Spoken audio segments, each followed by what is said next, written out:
के गुणनफल के रूप में व्यक्त कीजिए।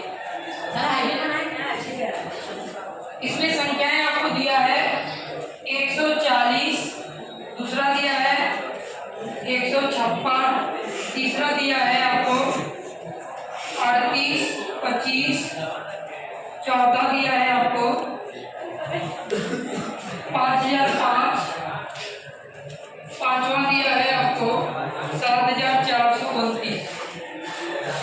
ये आपको संख्या दी गई है। अब इन संख्याओं को आपको क्या करना है, जो गुणनखंडों के रूप में लिखना है, आभाज्य गुणनखंडों के गुणनफल के रूप में लिखना। इस तरह के क्वेश्चन परीक्षा में आते हैं। तो आपको पेपर में क्या पकड़ना है, आभाज्य गुणनखंडों के गुणनफल के रूप में जब व्यक्त करने के लिए बोलेगा, यह लगभग पिछली बार भी लगभग हर साल क्वेश्चन इस तरह से आ जाते हैं।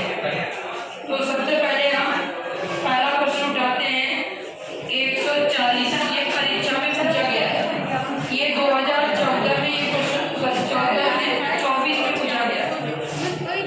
तो सबसे पहले आप क्या करेंगे, 140 का आभाज्य गुणनखंड करेंगे। 140 इसकी इकाई 0 है, ये 2 से कटेगा, 2 सत्ते 14, 2 शून्य 0 और ये 35 हो गया। इसके बाद 5 से कटेगा, 5 सत्ते 35, क्यों कटेगा 5 से, क्योंकि इसकी इकाई 5 है और ये इसके 5 कट गया और ये 7 से कटेगा। 140 का जो आभाज्य गुणनखंड होगा वो 2 गुणे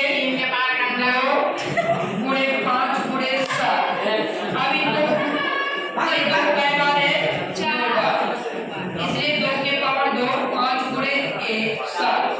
140 का किस रूप में हो गया, आभाज्य गुणनखंडों के गुणनफल के रूप में हो गया।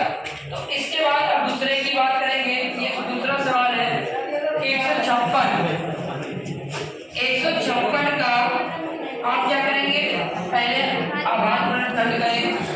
तो ये पहले इसकी इकाई है, तो 2 से कटेगा, 2 सत्ते 14, देखिए 2 सत्ते 14, 15 10, 1 बचेगा, ये 16 हो जाएगा, 2 और 16।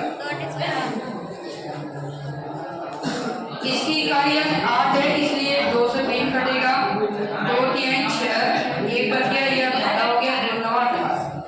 अब ये 9 और 3 12 होता है। अगर दी गई संख्या के अंकों को जोड़ करके अगर वो 3 के गुणज होते हैं तो वो 3 से कट जाते हैं। तो 3 1 का 3, 3 3 का 9, फिर ये अब 13 से डायरेक्ट कटेगा, 13 का 13। तो 156 के जो आभाज्य गुणनखंड होंगे गुणनफल के रूप में वो 2 गुणे 2, 3 गुणे 13। इसको 2 कितनी बार है, 2 बार। ये ध्यान रखिए, जो संख्या अगर 1 से ज्यादा बार है तो उसको पावर बढ़ा दिया जाता है। तो ये हो गया आपका 156 का क्या हुआ, गुणनफलों के रूप में व्यक्त कर दिए। अब अगला क्वेश्चन तीसरा देखिए। तीसरा क्वेश्चन क्या है, 38 25।